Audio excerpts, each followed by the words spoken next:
Hello and welcome to Real Estate Divas. Are you having problems getting your offers accepted? We are going to be talking about all of the new tricks to getting your offer accepted in this crazy market.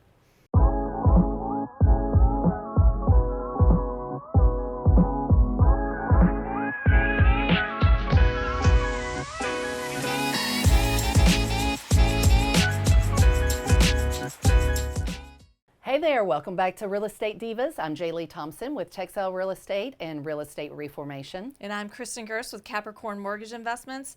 And today with the lovely Jer'Leigh, who is involved in so many real estate transactions, all of the secrets It's like to getting your offer accepted. I've had 5 turned down yeah, I mean, well, most of the time, last 2 weeks. right now what's going on is, people are throwing as many offers out there as possible. Whereas a couple of years ago, I was like, no, you put in one offer at a time, theoretically. You put in one offer at a time. You don't put in multiple offers unless you can close on multiple offers. Well, now it's, okay, these 3 will work. All right, all 3 get offers. All 3 of them, just to try. There are so many people out there trying to get their offer accepted. It's how many offers can we put in and how quickly can we do it? Meeting those deadlines and trying to be the highest and beat everybody out. But there are certain little nuances that you want to keep in mind whenever you're submitting that offer that might be able to just put you that little hair above everybody else. We're not talking about just flat out paying $100,000. That's stupid. Oh It's my dumb. gosh, it's so It's dumb. dumb.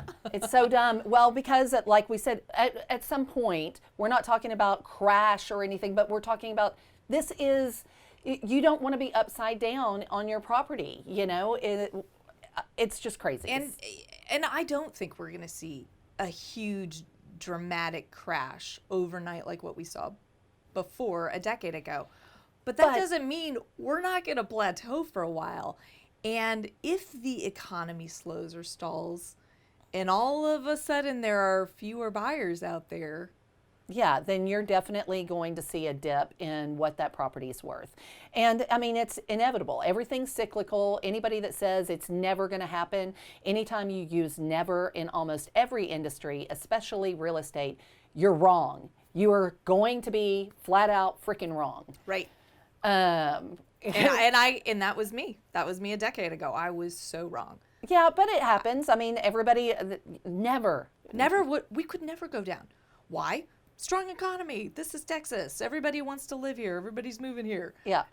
Never works. That's Right. it. One thing, that's one phrase you can always be sure of is never works. You can't. So, right. And I mean, I've been doing this for a while, and I remember the good old days where you could basically do this with getting a good deal, getting something under retail value, being able to, not put up a ton of cash Yep. out of pocket. But basically, that's kind of the rule right now. You got to be prepared to put up some cash. Yes. So right now it's super hard for first-time home buyers or any buyers that, granted, I'm not talking about investors right here, but any buyers out there that do not have cash, any FHA buyers. That's going to make it extremely difficult to get anything under contract. But for those of us who have maybe a little bit more cash to deal with and we really want that house, we really want to get it under contract, we're moving here from somewhere else, we have some stockpiled, we're already approved for conventional or have the cash to purchase it, then here's a few tips to consider. Option fee. Option fee. That's a really simple one. That's a lot of people who aren't from Texas don't understand. They're like, option fee, what is that? Because every state is slightly different in their contracts and what they call things and everything. Options just basically saying, I am buying an option to inspect this property and to back out if I don't like what I find in that option or to renegotiate. So that option fee is typically pretty low. It's like 1%. It's, you know, it's Is there 100. a set? I mean, is there a set? If it's $100,000 property, then usually $100. That's been pretty typical. But as the industry, as this market has gotten super, super hot, then a higher option fee is what those sellers want and what that selling agent really wants.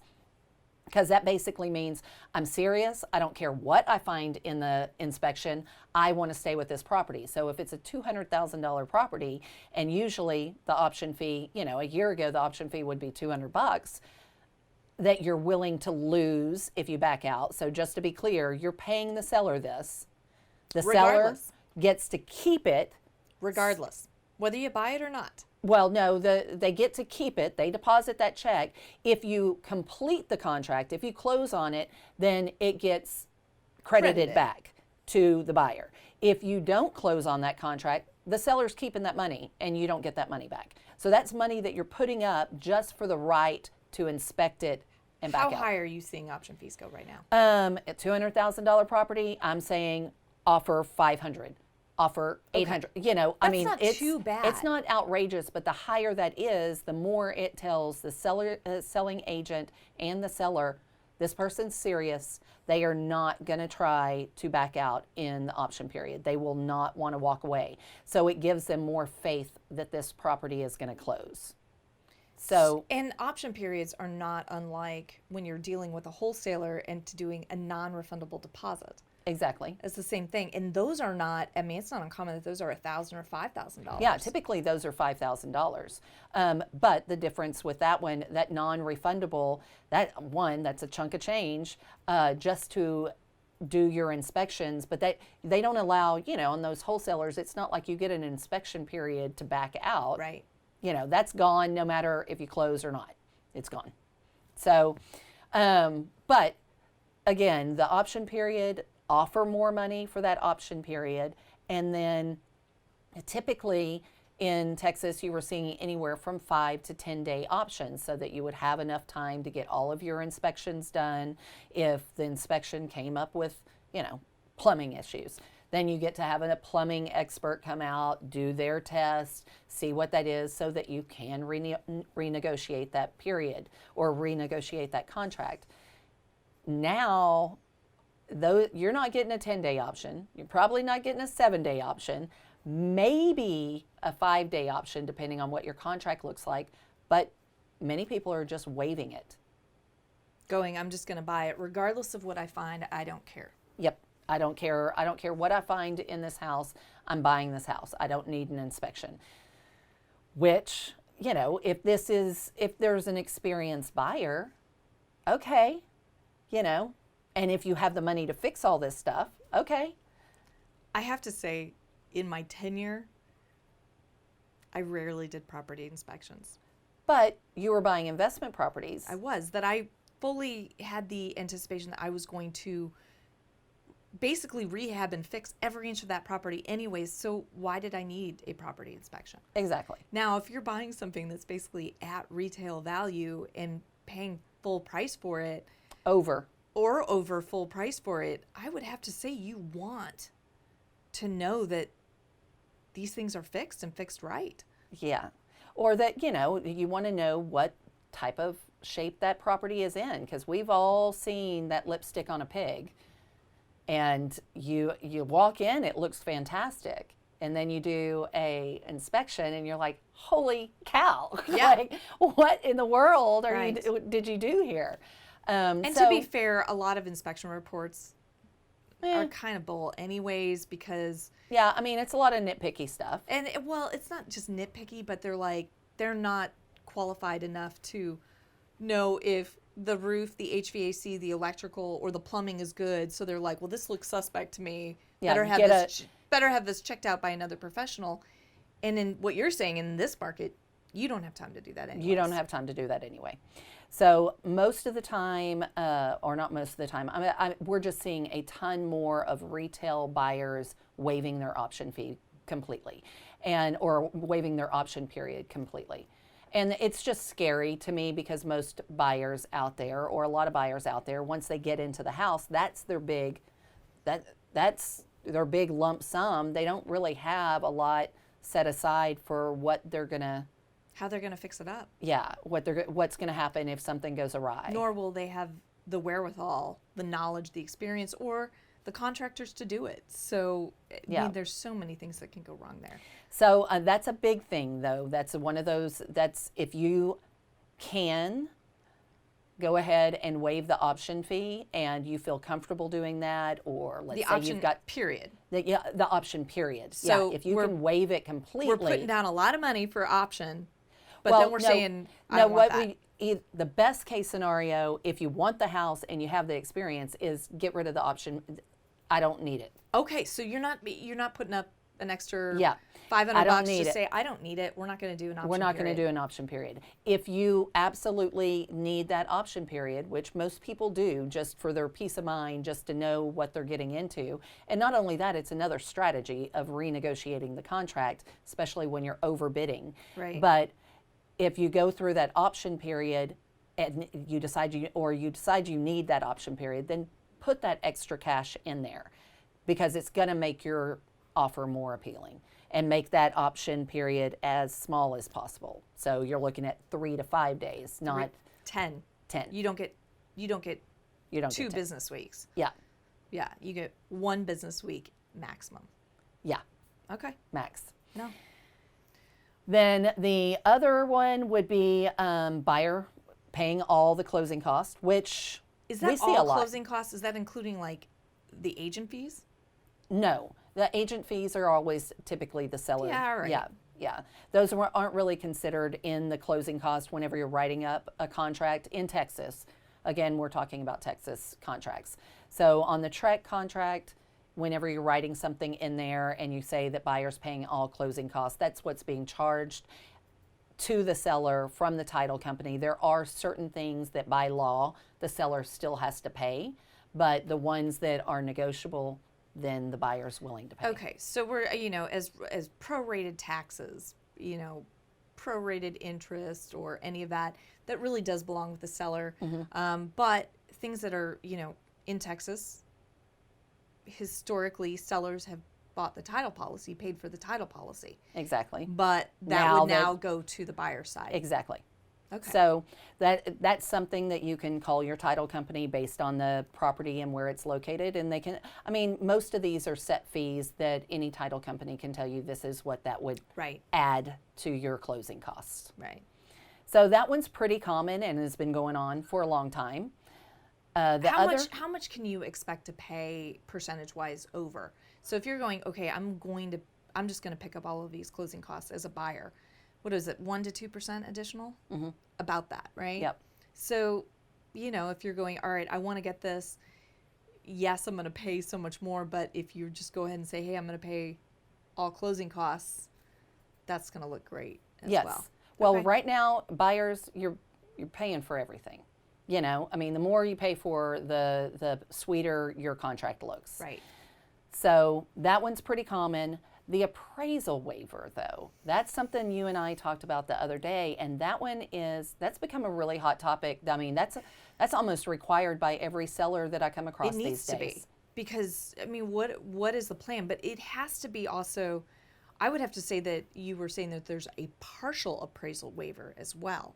Yes. So it's in the same addendum. It's in the same amendment to the contract. Is you either check that it's a complete appraisal waiver or it's a partial, and you can put a dollar amount in there for the partial. Meaning that if it only comes back and it's not worth what you're paying for it, you've got to come up with that entire chunk of cash. Yes. Plus then also your down payment.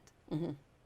So when you do the appraisal waiver and you check a full appraisal waiver, which, like I said, many sellers are demanding right now that they won't accept a contract without it because people are overbidding so much. Well, that's fake money. If the appraisal comes in $30,000 less than what the contract price was for, they're like, well, why did I accept your offer if you're not willing to come out of pocket any? Right. What's the point of that? Now we're renegotiating and you've got an out and I'm stuck 30 days later with a property that I either have to market and sell again or come down and meet your price. So the full appraisal waiver basically says, we're not going to back out of the contract based on the appraisal. We are committing to this contract. So that contract price is what you're committing to. And if that was $30,000 over appraised value, then that's $30,000 out of your pocket. So, plus, I mean, it's not like that's all you're bringing to the table. No. And I have to imagine that it just doesn't matter.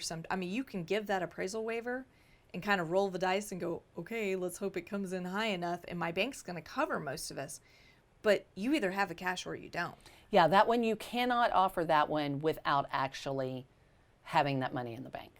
The money in the, I mean. Do you have to prove that you have that money in the bank? Well, if I require some sort of proof of funds. I want to know that they can cover that span, whatever that is. I want to know, I need some sort of letter from their bank. And that's something that, even though a lot of these sellers and selling agents may be demanding the appraisal waiver, I haven't come across very many that are insisting on seeing a proof of funds. Right. Well, and I would say that has to be important because you're looking at your contract. They've already agreed to put, $100,000 down. Now they're signing an appraisal waiver that's going to put them at an additional possible $50,000 in cash. Yeah, I'd want to know that they actually have that money. That they actually have that money, and they're not just going, okay, I'll sign this. Yeah, just to get it under contract. So anyway, the full appraisal waiver is something you've got to be very aware of what you're signing there and what you're committing to. Yeah. The partial appraisal waiver, you can still add incentive. It's still, Sure. You're still able to say, look, as long as it appraises for this much, which may be, slightly less, then I'm still committed to buying it for this much. There are different ways to word that appraisal waiver if you're not just doing the full one. That's still a win-win for both parties. But if a seller is asking for the appraisal waiver, most likely they're asking for a full. And there is a set form? There is a set form, TREC form that has been put out there that I have never seen before this year. I'm shocked. I didn't know that such a thing was put out by TREC. I've never seen that in the amendments. Yeah. And by the way, if anybody's out there going, what are they talking about? Those forms are free. Just go to trec.gov. Yes, all of those, they put them out there. These are all the ones that all the realtors use, but they're available to the general public to look over. Yeah. And every state is like that, but every state is slightly different. Not unlike the thing that we're talking about next. Mr. Harper, could you roll our notes up, please? Thank you. The next thing that we're talking about is the incentive or escalation clause. So this one is very, very interesting to me because I didn't even, I've heard of people saying that, but it was more of like a verbal, I'm throwing it out there. It was the urban myth. Yeah, or I'm on a wholesale and talking to the guy and I'm buttering it up and I say, look, whatever offer you get here, I'll pay you $3,000, $5,000 over your highest offer, just to get it under contract. But this, I was talking with some friends of mine, some associates of mine up in Washington and visited them, and they actually got one under contract, and there was a state form for what they call an incentive clause. And the incentive clause was basically stating that we will pay $5,000 over the highest bid that you get, the highest offer that you get. That's the incentive. So pick us. That's pretty amazing. But of course, they should be somebody just blindly saying that should be a little nervous right now when you're seeing stuff go way over asking price. If you're expecting everybody to go, okay, yeah, I'm going to pay asking price for it, or $5,000 above asking price for it, but going all the way and going, okay, yeah, I'll pay you an additional $5 over highest offer. Yeah. Well, and that, so you and I spoke about this yesterday. That one right there, I would feel like I need to see what your highest offer was. Let me see what your highest offer was. So I don't know that I would be comfortable with that unless there was something written into that clause saying I need to see the highest offer and then I have first right of refusal to pay $5,000 over. Of course. So that I can look at that offer and know this isn't the same agent. This isn't somebody else in their office. This isn't the agent's, buyer's agent on their team, that wrote up a fake contract. It's a fake contract. Yeah. Just to bump up the price and to, get more for their seller. Because that leaves a lot of room for... There's a lot of problems that I can see that could arise from that. I agree. As we've spoken about before, always do the right thing. But there are so many ways that people could not do the right thing there. And get away with it. So that one right there, I did talk to TAR, which is the Texas Association of Realtors. I talked to their legal hotline because I wanted to know, is this something that you can do in Texas? Can you just write it into your amendment? They said that they consider this an escalation clause, and the only person that can write up an escalation clause is an attorney. But you could have them do that and add it to your contract. Mm-hmm. I mean, I can't, if this became commonplace in Texas, I can't imagine what it would do. Well, I will say, just for those out there watching, I found it really interesting because it's not the norm right now. Because it's not the norm, and if you did get your attorney to write something up like this up, you're done. You've got the contract. You've got the contract. Nobody else would be doing it. So Yeah. if you find yourself in a multiple offer situation, time in, time out, you're not getting these accepted, and you're just like, I'm fed up. I need, or you've got a deadline that you've got to meet. I've got to be out, and I've got, my house is sold, and I'm starting a new job. Whatever the case may be, seriously consider contacting your attorney. And doing an escalation clause Yes. to get that property. It's crazy. It can be written in there that, that these offers have to be verified and blah, blah, blah. There are certain things that you can write in there to try to protect yourself. I would want to see a copy, I think, of earnest money and option money check. I would want to know that. And I would want to be able to verify with the title company wherever that money was received. Yeah, but when I'm placing offers, I'm not giving you earnest and option and it gets directly put with the title company That's immediately. True. You're right, So, it's not. So how would you, just verifying that, because you're not going to be able to give out buyer's information, and No. you shouldn't, right? You Yeah. really shouldn't do that. So you could verify that the realtor who wrote the contract was not affiliated with this realtor at all. That would be one way. That's one way. You could also put a stipulation, because things are so crazy right now, either something like first right of refusal, so that if you see the offer before you are guaranteeing $5,000 over, because if they bid $100,000 over and now you're doing 105, well, that's freaking crazy town. Right. You don't want to be one of those people. But if you're just a couple of $1,000s off and this puts you right over the top, well, then you're probably pretty willing to do it. Right. It's that one. I just thought, okay, that's a little nugget I'm filing away, and not everybody's doing it. I love it. I mean, I love it, and I hate it. I also love hate it, and I hate it. Man, yeah. it's there's risk involved. There's a bunch. It just says I'm going to pay more than I should for this piece of property, which goes against every fiber of my being. I get it, but you were also what house did you talk to me about yesterday? You're like, I'd really like to move. I've been watching this house. And I'm like, what are you doing? You're going against everything we've talked about. I know. But even investors, like whenever it's a hot market like this. And this is for me to personally live in, Yeah. that I'll probably live in for like the next 10 to 20 years. And I'm still going, I don't want to pay Yep. $100,000 or $200,000 over what it's worth. Yep. And that's where they're starting right now. Yep. And I'm like, who would do this?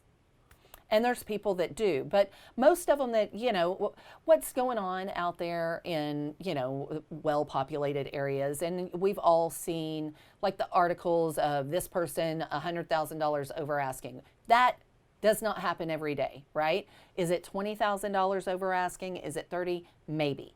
But the big jumps that get the headlines, that's not an everyday occurrence, right?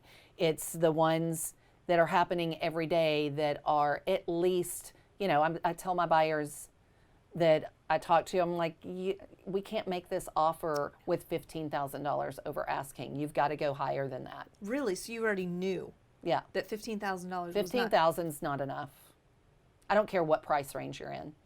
I don't care if you're in the 140 range. But then also $15,000 over asking, or $20,000 or even $30,000 over asking isn't enough, because if it doesn't appraise, then that's fake money anyway. So that money it's not a real offer. It's like a monopoly offer. Right. So that's the reason for these other nuances to be put in place, so that you are offering more for the property, but the seller can look at it and go, okay, this is real money.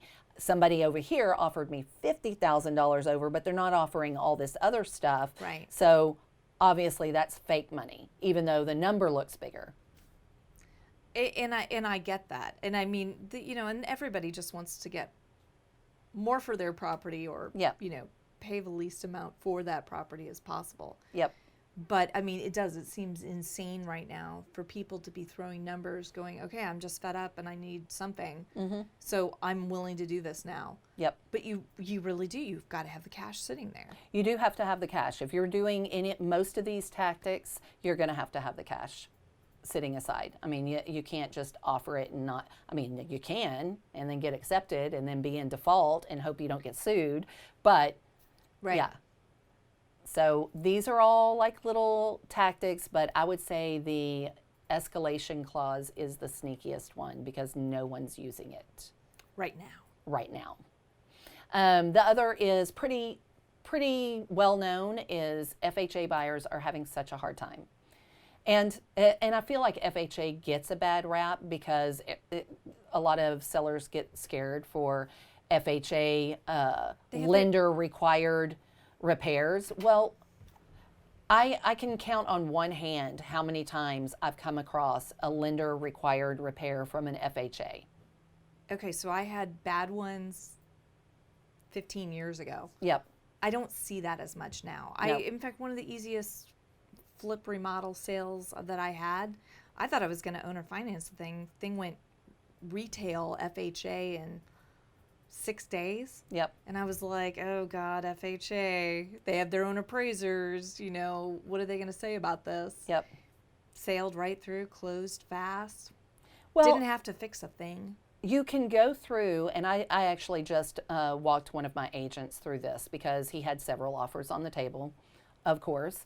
And the best offer, the most solid offer, was an FHA offer. And they were waiving their option period completely, not going to do an inspection, blah, blah, blah, blah, blah, offering the most. So, but he was worried about the lender, required improvements or repairs. And I had to explain to him, look, yes, they have their own appraisers. This isn't a separate inspection and appraiser. It's the same person. They're coming in there, they're appraising the property, and then they're looking for kind of a laundry list of things that is required for FHA, that are required to be in good repair. And you can get that list of things that they're looking for. You can get that list and go through that house and check them off and make sure that none of them stand out. Is there a broken window? Broken windows will have to be repaired. Is there fence panels missing? Fencing will have to be repaired. Does it have flooring? Flooring has to be put in. They do not like concrete. Do you have all your outlet covers? Yeah. So, I mean, there's, can't stick a whole finger in the hole in the yeah, wall. so there's certain things, and if that house is in good repair, you don't have anything to worry about. Right. Nothing. They're not doing an inspection like an inspector does and going, they're not checking all the nooks and crannies and saying this piece of tile in the kitchen is cracked. That's not how it works. Right. So anyway, my point is that unfortunately FHA is getting kind of a raw deal right now. So if you're FHA, everything else has to be super, super solid and tight and look really sweet. Well, when you figure the conventional. Yeah, because Conventional versus cash. Yep. Cash is king right now. Well, definitely cash is king, but And cash has always been king. Yeah. I mean, it's nothing new. But conventional, and they have conventional products out there right now that the down payment is the same as FHA. So if you've got the right credit score, you might be able to qualify for the conventional, and it's just as good of a deal, just so that your contract is more appealing. I have a buyer right now who is one of my friend's sons, which I don't typically work in that realm, but Right. you know, friend's son, so I'm helping him find a place. And yeah, it's been something. But he originally was FHA, and He's gone to conventional? Yes. Yeah, he's gone conventional, just so that we can get our offers looked at. I'm involved in the sale right now. Some of the guys that I manage Airbnbs for, they're selling one and then trading up to a bigger property. Yep. And all of a sudden I got a call from the appraiser, and he goes, "Hey, we're canceling the appraisal, canceling this contract." I was like, "Whoa, what's going on?" What? And I called the realtor, and I'm like, "Hey, I just got this phone call. Everything cool? Are we closing still next month?" And she goes, VA was not going to do it, and so they are switching to a conventional mortgage. So the VA loan wouldn't fly. Wouldn't fly. Yeah. Well, and VA, I understand, like, VAs are great loans for the VA, but those are more hurdles. Like that one I understand the apprehension a little bit more, just because not only do they do the inspections, but then... So what are they doing now? Are they refinancing into VA? Yeah. And I mean, that's what you should do, right? You should go conventional or cash or bridge loan from a hard money lender, something like that. Yep. And then go and refinance it. Yep. Yeah, if you're trying to have a VA loan on your home, then that would be the best way to get something under contract. But yeah, again, conventional or cash is king. Not everybody. I don't have that kind of money sitting around to go buy my new house. So it would be conventional and trying to use some of these other nuances to clinch that deal. Well, the incentive and escalation clause, very exciting. I think I definitely made the mistake on contracts last week where I did put an option period in there. Mm-hmm. But well, I mean, we still want our option period. It's just, what are you up against? Did somebody just waive that baby? If they waived it, then you're tossed out. Right. Your contract is in the trash. Because that option period is also, that's a big key if you can waive that one. Excellent. So any other tips that you need, or you're trying to get that deal closed, or horror stories, hey, share them. We want to hear about them. But most of all, we want to see y'all liking and subscribing our YouTube channel. And help us grow it. Yes. Real Estate Divas, I'm Jer'Leigh Thompson with Texel Real Estate and Real Estate Reformation. And I'm Kristin Gerst with Capricorn Mortgage Investments. Thanks for joining us. Check the mic and make sure it sound right, boys.